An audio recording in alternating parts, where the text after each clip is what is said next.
I'd like to introduce Sandra and Olivia. So we have Sandra Healy from Kyoto Institute of Technology, and Olivia Kennedy from Nagahama Institute of Bioscience and Technology. So I'm looking forward to your presentation, and Sandra, I'll let you take it away. Thank you. Okay, I'm going to share my screen. All right, so we've done that bit.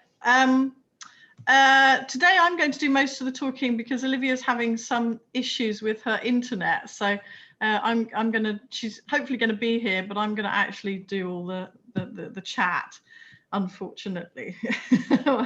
Okay, so today we're going to talk about the digital identity of Japanese university students. This was something that I actually started to do before COVID happened and has kind of changed whilst this year has been occurring.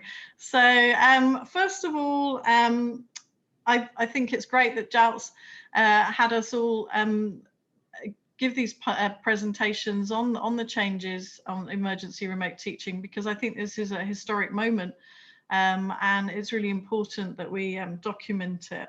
So I'm going to go through the presentation, and first of all I'm going to look at some background information and concepts that we will use later on. So first of all, media ecology is a term that was coined by McLuhan in the 1960s, and this is just basically our environment, the environment that we're in reference to technology and communication. There've been huge developments in the mobility of technology, and we've moved towards much more student-centered multimodal learning, particularly in other countries, and of course in Japan since COVID-19 has happened. So how this affects digital learners and how they learn, the environment they're learning in, is their media ecology. New media is computers and internet, which is in comparison to old media, TV and radio, basically. And our digital identity. So identity research in general presently looks at identity as a non-fixed, context-dependent, changing thing. And so our identity is usually made up through participating in particular social contexts. And this is also true of our digital identities. So Good here has some, she goes on further to define technological identity, which is our beliefs about technology. What do we believe we can and can't do? What is the importance of it, and our motivations to use it? Okay. Connected to this is the idea of communities of practice, which is, again, basically a group of people who share interests and who meet regularly and do things together. This has existed since the beginning of time, telling stories, etc. And it may be physical, virtual, or mobile. So this study was based on a questionnaire developed by Lee and Kim in 2014. And in turn, their study was based on another one, a large study by Ito et al. In 2010. And the three questions that we're going to try and answer in this presentation is: to what extent are Japanese students engaged in the new media environment, so new technologies? Using Ito's conceptual framework, what shape is Japanese students' digital identity taking, and how did their identity change during COVID-19? So this is a picture of Ito's book. It's called Hanging Out, Messing Around and Geeking Out. So I'll talk about those things a little bit more. But basically, he uses 4 concepts to characterize how youth engage in new media. And the first one is genre participation. The second one is network public spaces. Third is peer-based learning. And the fourth is new media. So we'll look at those quickly and explain what they mean. So genre participation is the different ways in which kids engage in technology, particularly new media, and how they participate and how their identities are created through that. And he came up with 2 major genres. So there's 2 main ways, and it's friendship driven or interest driven. So I think they're kind of self-explanatory. And he went on to develop this a little bit further to talk about their commitment to media. What level of commitment do they have? And he came up with these 3 areas. So hanging out is your local network, your friends, your family, people like that. Messing around is our first step towards using internet-based practices, and it's listening to music and things like that. And then the final stage would be geeking out. And geeking out is where people go into a bit more interest-driven participation, and they join groups online which are outside their local communities to follow their personal interests. And network public spaces, this is network communities where we're online together. And this is where students activate or structure their identity. And we often belong to multiple publics. So school publics, our hobbies, online, varying online groups that we belong to. New media literacy is how young people use new media. How do they interact with it? So creating or online, editing online pages, using new kinds of online language, or creating new genres of digital work. Peer-based learning is what it is, says it is. It's peer-to-peer interaction. And students nowadays can develop an identity as an expert in online learning and in other groups which are outside the formal educational context, where it might be difficult for them to develop this kind of identity within a formal educational context. So our participants were 326 first-year undergraduate students at a national university in Japan, and they're about 70% male, 30% female, which is pretty standard for national universities. They all took part in an online questionnaire. It was a bilingual questionnaire. I'm presenting all the answers in English today, but the students got them in English and in Japanese. And this is actually part of a larger study that we did.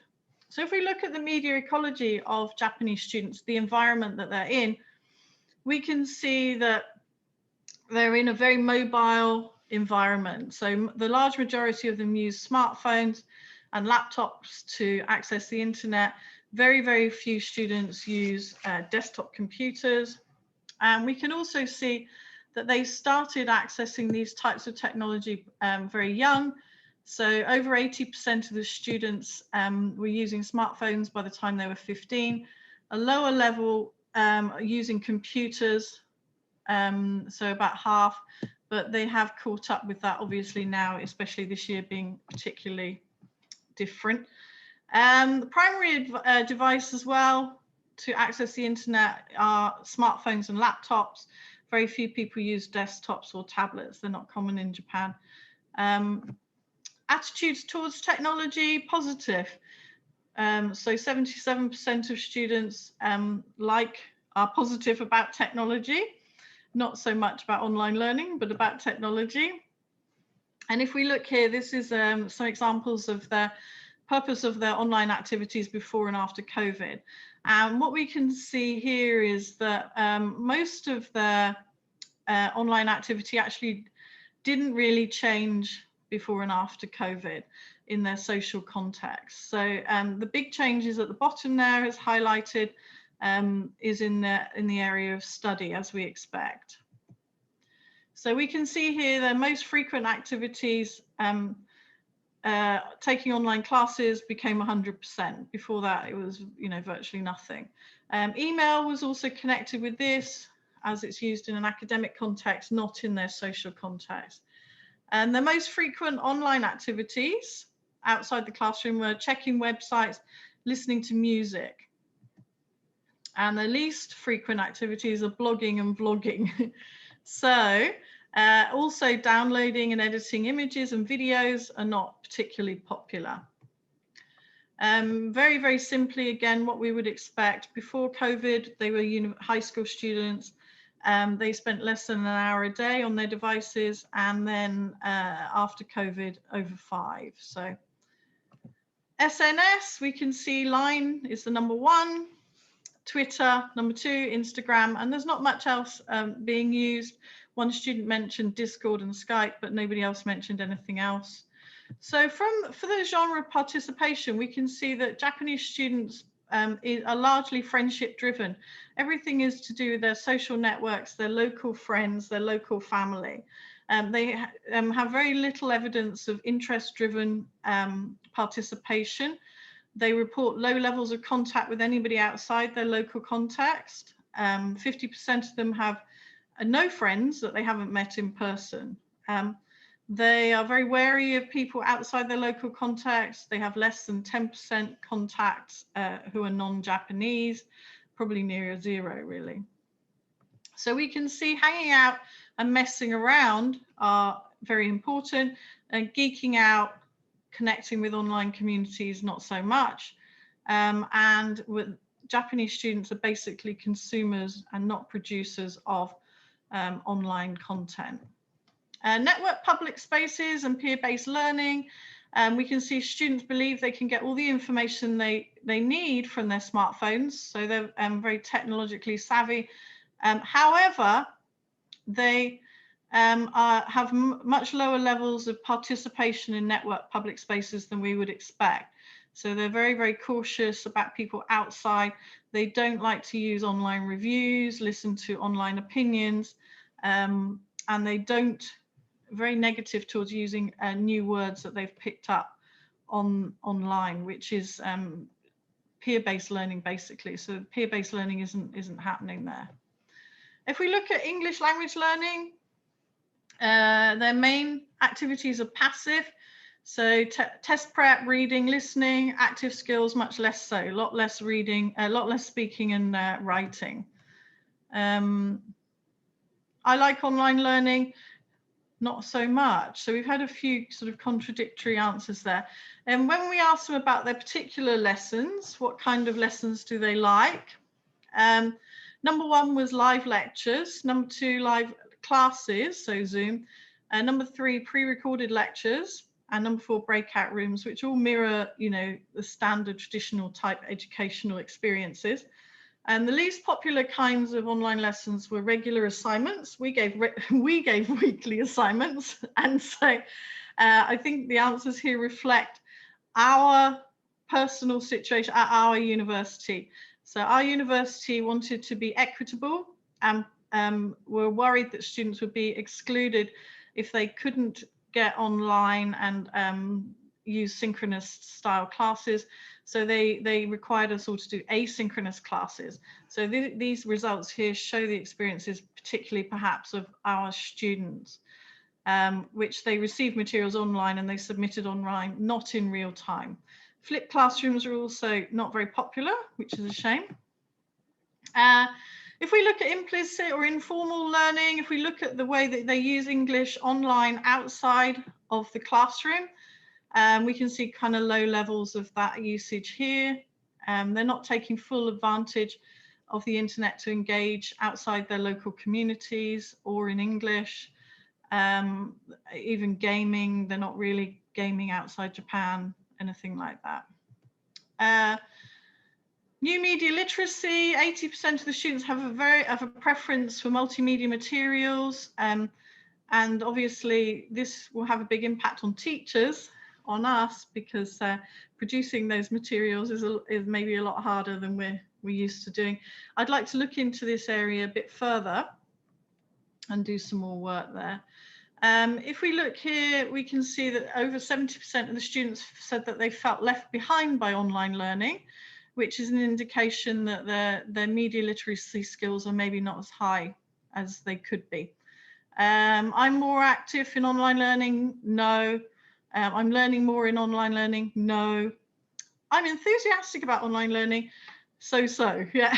So despite not feeling very positive about it, they're still enthusiastic about trying it, which is kind of nice.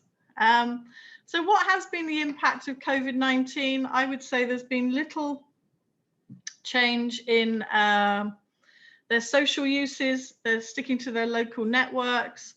However, as we all know, there's been a huge shift in their academic use.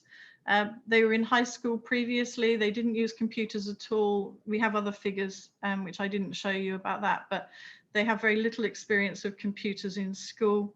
Some experience in Juku. some of them. But of course, university was all online this semester, and that was a huge change. However, how will this increased exposure in an academic context lead to a change in their media literacy in general, and will it? Is a question that I think is interesting. And will this lead to a change, future change in the genres of participation? Will they enter more into public networks because of what's happened in the classroom? So in conclusion, Japan is a tech-rich environment. All the students have a mobile phone, most of them have laptops, they generally have access to Wi-Fi, but they're underusing the internet largely. They're very limited to local networks. This may be related to Japanese culture. And there's been a rapid change in the academic digital environment, which so far has not been reflected in changes outside that. Japanese students are consumers, they're not producers, so they're not actively involved in creating new online media, which I think is a big issue for the future. Just to mention the limitations, this was done in one university. It's a high-level academic university. There was a lack of gender balance, as we saw. It was 70-30 male-female, and also a lack of diversity. Most of the students are Japanese, some foreign students, but not very many. So that's it. I'm not sure what time I have here. You're about six minutes left. Oh, wow, that's more than I thought I was going to have. All right, so I spoke really quickly. Shall I stop sharing? And yes, please. We can do a quick Q&A. So thank you very much, Sandra, and Olivia is here as well. Could we, if you wouldn't mind unmuting yourself, and we can give a round of applause. Thank you very much. Still have a few minutes remaining. So if anyone has a question, a few people, well, I guess since we have time, Yoshihide, not Yoshihide, if you would like to ask your question, go right ahead.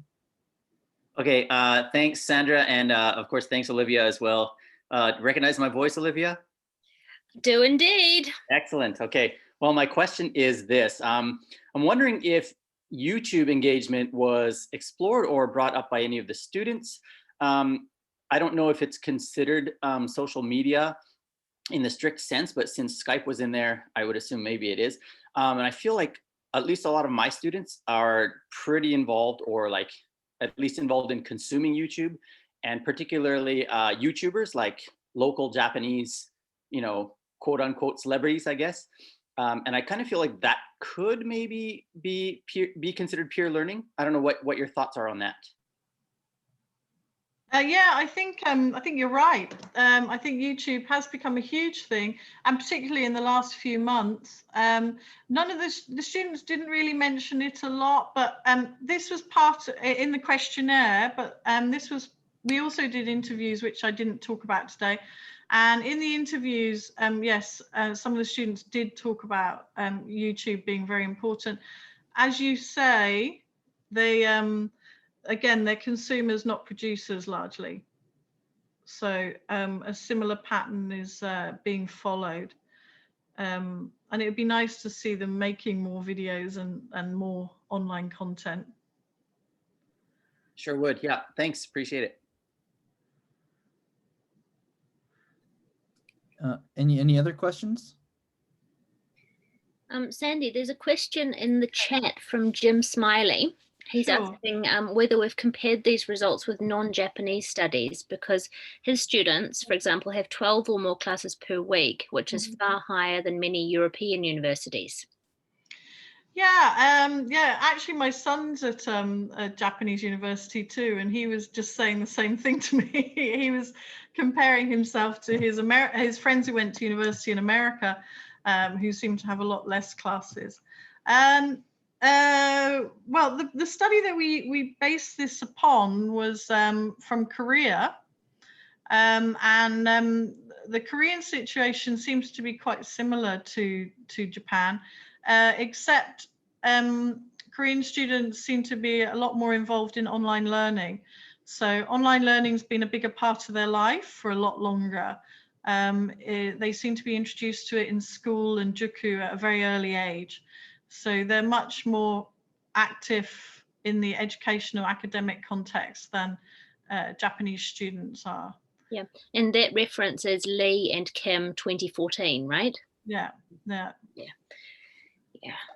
So, and the Ito study is actually an American study, that was a much bigger project. I mean, we're doing this on our own, but that was a number of researchers who were involved in a very big ethnographic study that they did over there on learning contexts for American students and slightly younger people as well. Yeah, the Ito study spans the whole of the adolescent years. Yeah. But largely, what they were saying 10 years ago is kind of what we're doing now.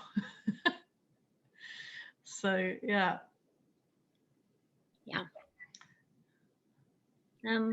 Is there anything else? I think we have time for maybe one more question. Yeah. So, I mean, a lot of the things that we said are things that I think everybody knows. You know, we've all experienced in the last few months. But if we try to expand it from now, I think it's going to be interesting which direction we're going to go in with all of this. Sorry, Sandy, to interrupt. Another question from Jim Smiley. He's wondering whether it's the Lee and Kim 2014 model analysis of variables affecting the digital literacy of elementary school students. No, it's called an exploratory study on the digital identity formation of Korean university ERTL learners. Thank you. I can try and put that into the chat. It's quite long. Or Olivia, I don't know if you can. I can't actually type anything. I can't see, for some reason, I'm not seeing any questions. Why am I not seeing any questions? Yeah, my chat is going straight to Olivia. There's no way to avoid that. I can't do it to the whole group.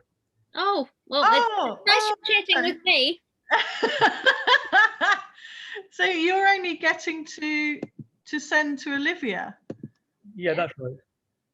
Oh, how strange. Yeah, because I can't see any of these questions at all. Victoria Muleyson, I think is the way to pronounce your surname, but I'm not sure, says thank you. Oh, thank you, Victoria. Bye. Positive feedback. Okay, we're just on time, so we should probably wrap it up, yeah? Yeah. So again, thank you very much, Olivia and Sandra. It was wonderful to hear. And again, thank you very much. So I'm going to end the recording here. So before we